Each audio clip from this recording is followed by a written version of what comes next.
लेकिन इस दौरान दो बड़ी डेवलपमेंट्स हुई, इंडेक्स को मैनिपुलेट किया। तो भाई बड़ा प्लेयर तो झुकेगा नहीं, और उन्होंने 3.6 लाख करोड़ की रिटेल बोल रहे नहीं हम तो खरीदेंगे। 60-70% चांस है कि उसमें अगले कुछ दिनों में रिकवरी आएगी। इसकी अगर वैल्यूएशंस की बात करूं ना, तो आज भी ये स्टॉक, आज का डेटा अगर मैं देखूं तो यहाँ पे दो खास बातें हैं। पहला ये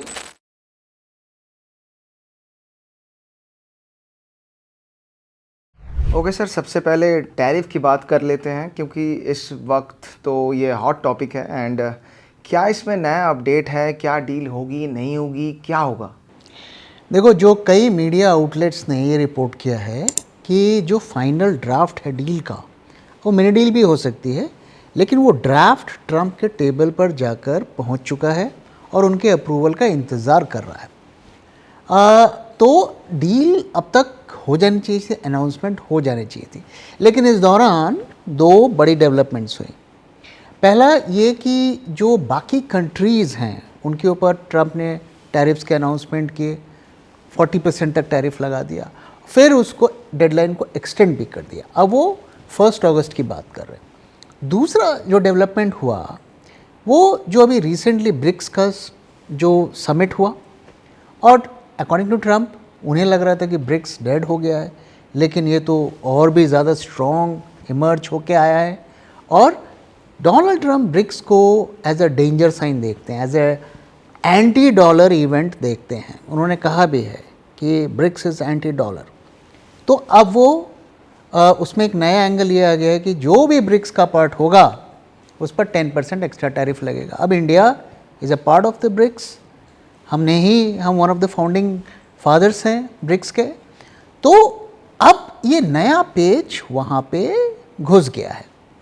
ओवरऑल अगर आप डेटा को देखेंगे तो डेटा, मैंने आपके साथ क्या शेयर किया था डेटा कल परसों दोनों दिन, कि हमें ज़्यादा एक्टिविटी नेक्स्ट मंथ के कॉन्ट्रैक्ट्स में देखने को मिल रही है। इस मंथ के कॉन्ट्रैक्ट्स काफ़ी जो है ना कम एक्टिविटी देखने को मिल रही है। तो ये इंडिकेट कर रहा है कि शायद मार्केट्स ये एंटिसिपेट कर रहा है कि अगस्त 1 की डेडलाइन ही होल्ड करेगा। ओके, लेकिन मैं आपको एक चीज़ बता देता हूँ, आज के दिन इस मंथ में भी हमें अच्छी खासी एक्टिविटी देखने को मिली है। ओके, लेकिन नेक्स्ट मंथ में ज़्यादा एक्टिविटी देखने को मिल रही है।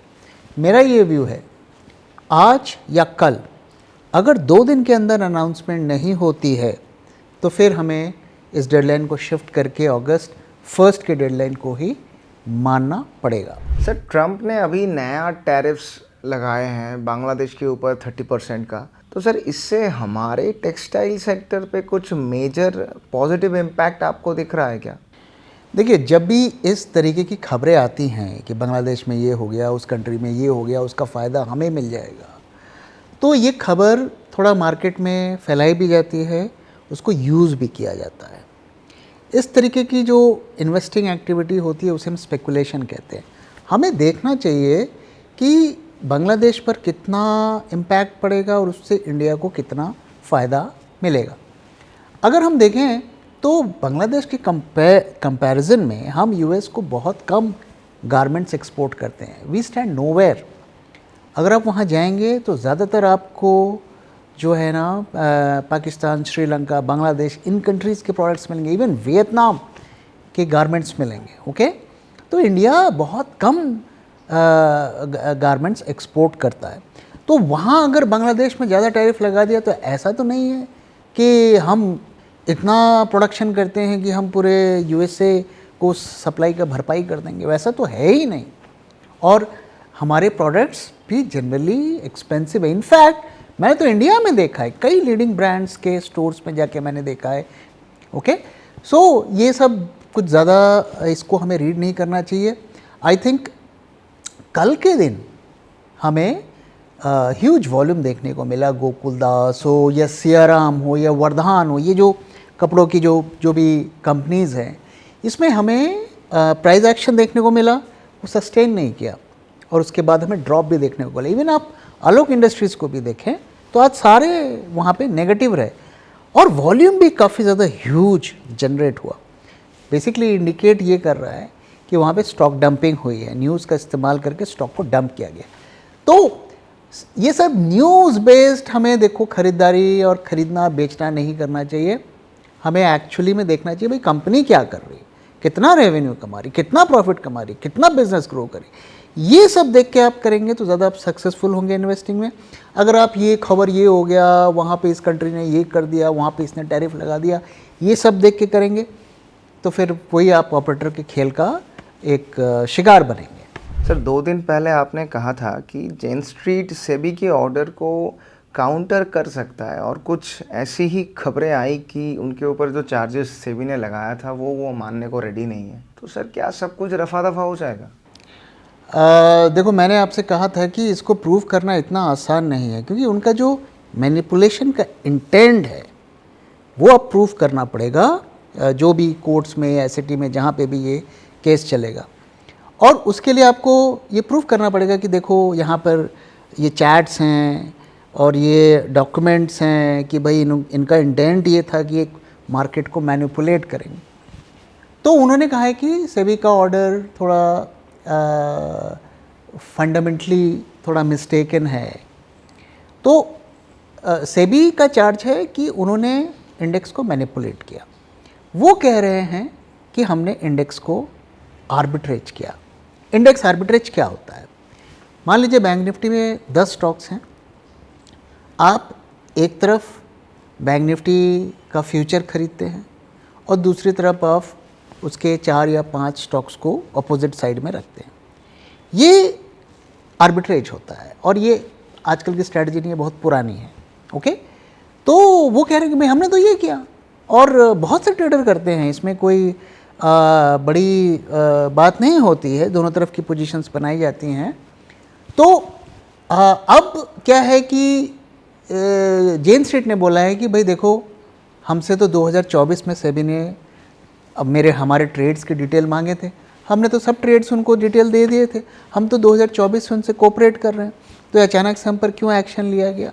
और ऐसी भी खबरें आई हैं कि सिंगापुर से उनके ऑफिशियल्स इंडिया में आए हैं और वो एनएससी के साथ डिस्कशंस कर रहे हैं और उनको जो भी सजेशंस इंस्ट्रक्शंस दिए जा रहे हैं उस हिसाब से अपनी स्ट्रैटेजी को चेंज भी कर रहे हैं।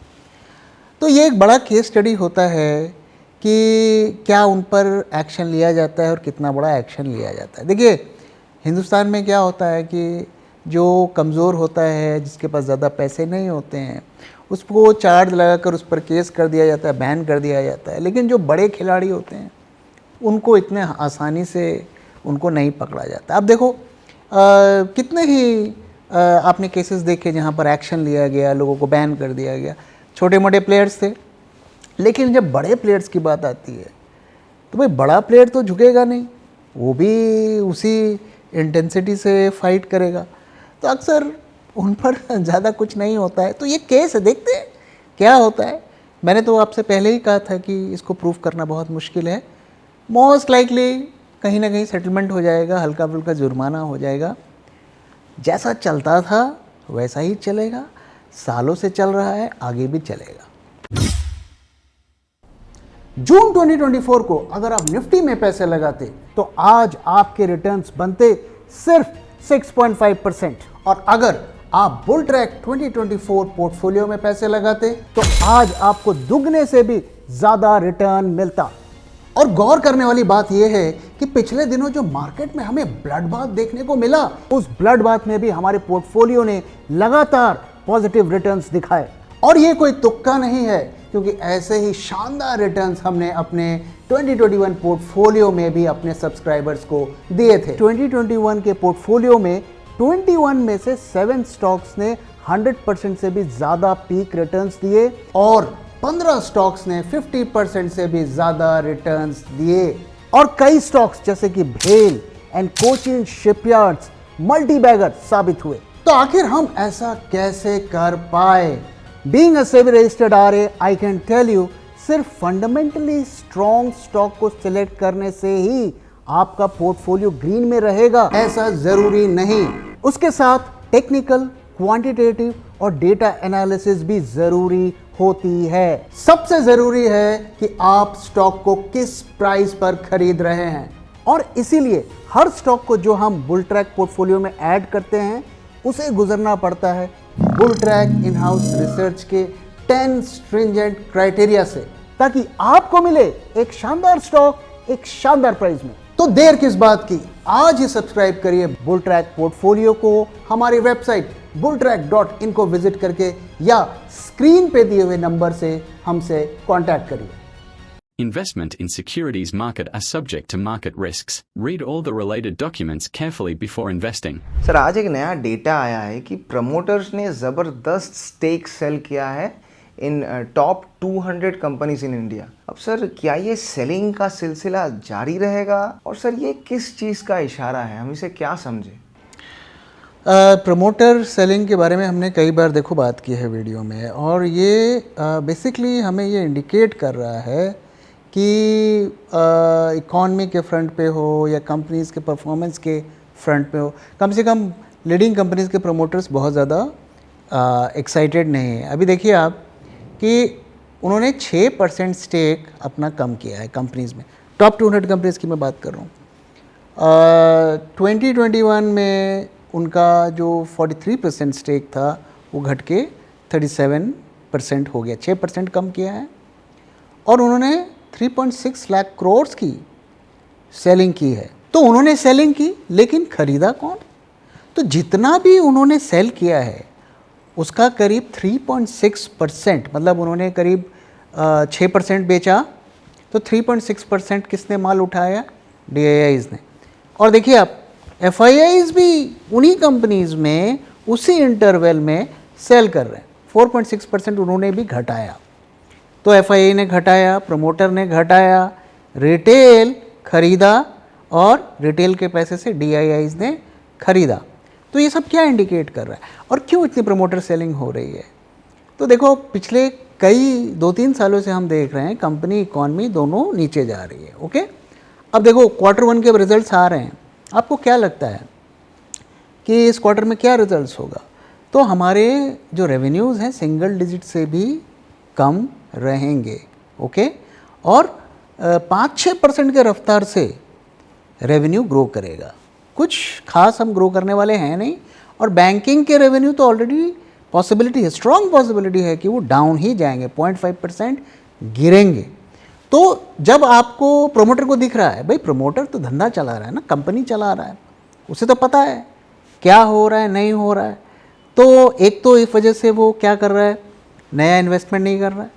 दूसरा बोल रहा है अरे यार मार्केट तो ऊपर जा रहा है, तो यार इसका हम फ़ायदा उठाते हैं और कैश अपने बैंक में लेकर आते हैं।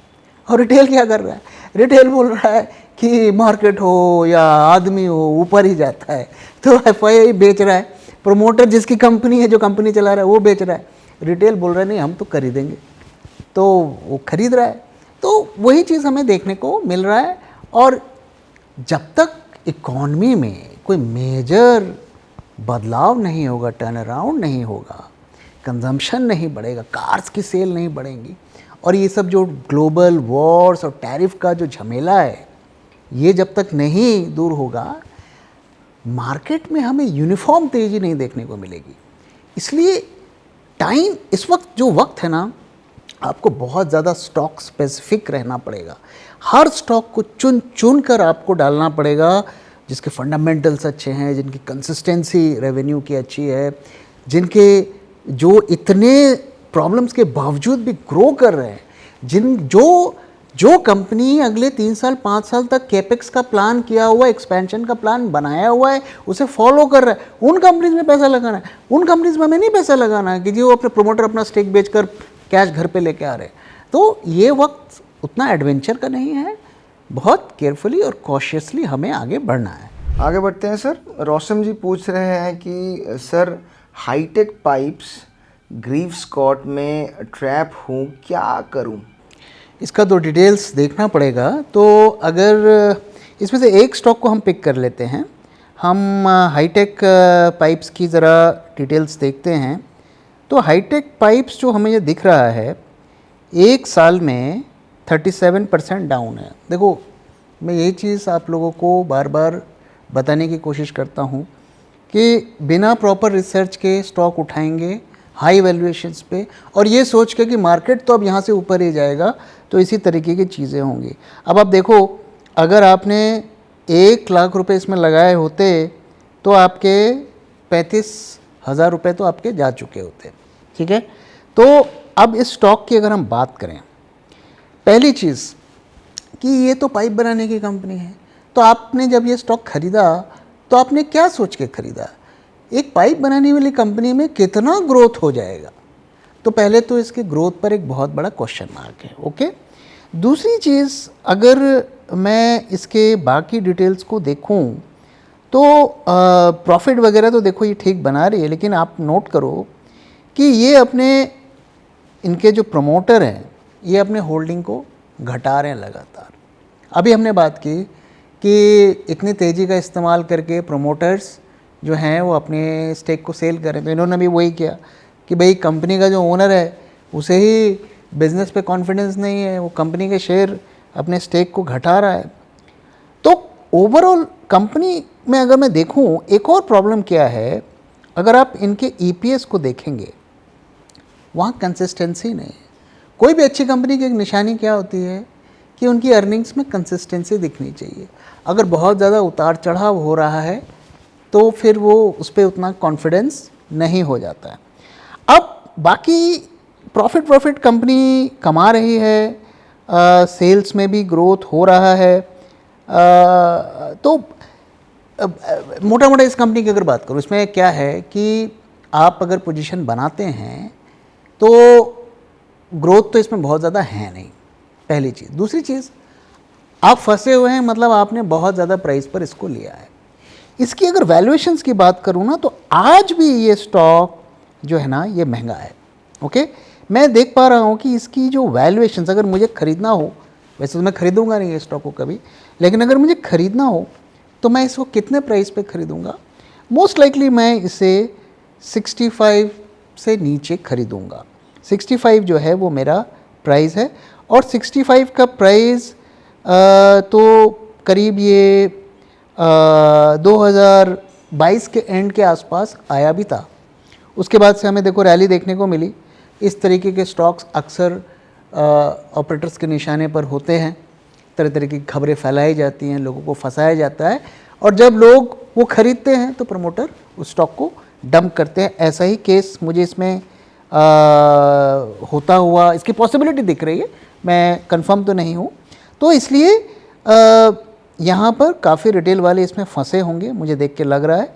अब आपने ले लिया है तो अब आपके पास ज़्यादा ऑप्शंस नहीं है, या तो आप अपने लॉसेस को बुक करिए, या फिर और गिरावट का वेट करिए कि नीचे के लेवल पे मैं थोड़ा एवरेज करूं। लेकिन मेरा व्यू ये है कि ये कंपनी लॉन्ग टर्म के लिए मेरे कम से कम बाय लिस्ट में तो नहीं आएगी, तो अकॉर्डिंगली आप एक्शन लें।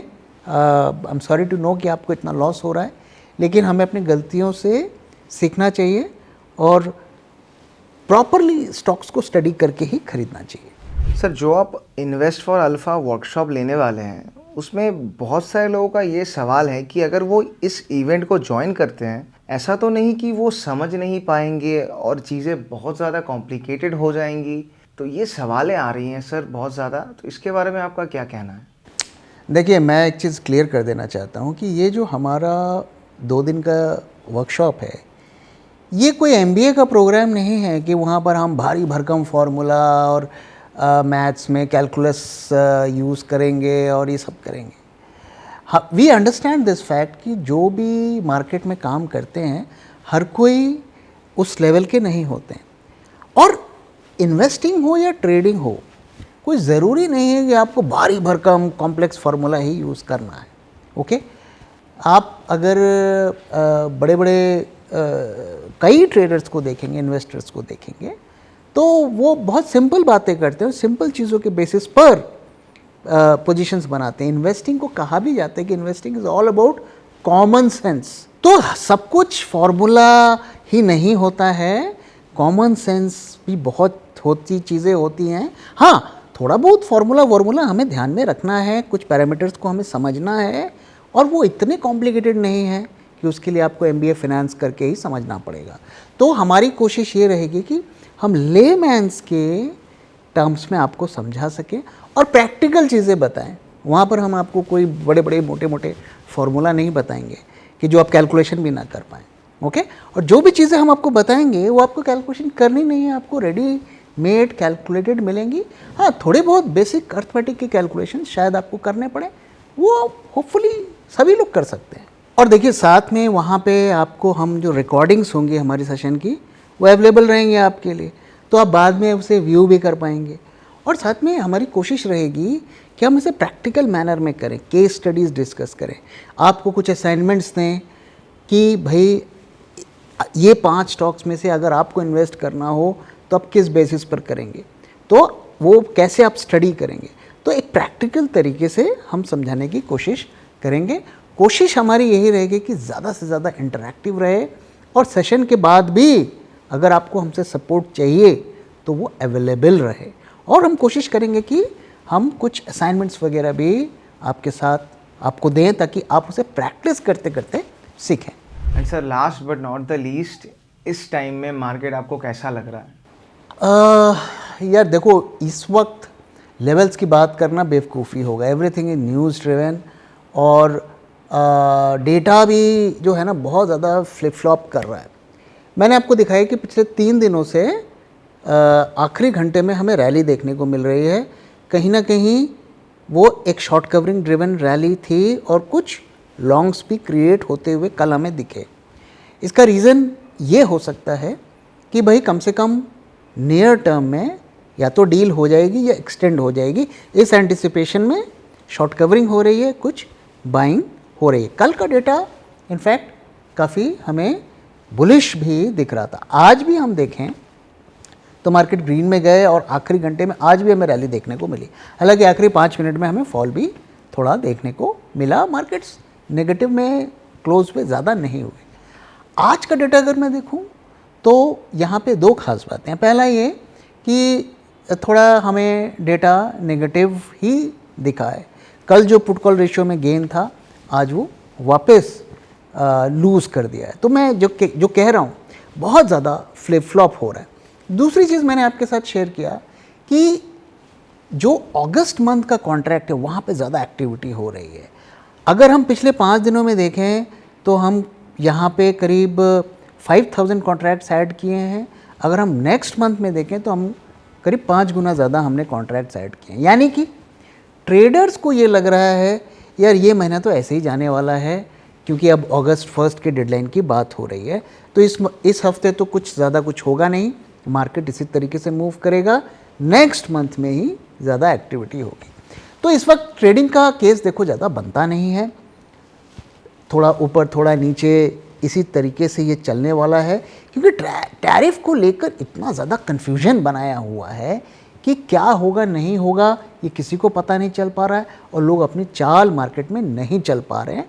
कुछ इन्फॉर्म्ड इन्वेस्टर्स को शायद खबर हो, और वही मार्केट में बेसिकली बड़ी पोजीशंस बनाने की कोशिश कर रहे हैं। और हमें दिख भी रहा है कि पिछले 2 दिनों से मैं देखूं तो मूवमेंट हुई है, पोजीशंस बन रही हैं। अब क्या वो इस वजह से हो रही हैं कि एक्सपायरी कल है, कहना मुश्किल है। तो मुझे लगता है कि हमें भी इस वक्त थोड़ा वेट एंड वॉच मोड में ही रहना चाहिए, ज़्यादा एडवेंचरस नहीं होना चाहिए, क्योंकि क्या लग के आ जाए, कहाँ पे क्या टैरिफ लग जाए, वो हमें एंटिसिपेट करना हमारे बस की बात नहीं है। इसलिए थोड़ा सावधान रहना है, थोड़ा वेट एंड वॉच मोड में हमें रहना चाहिए।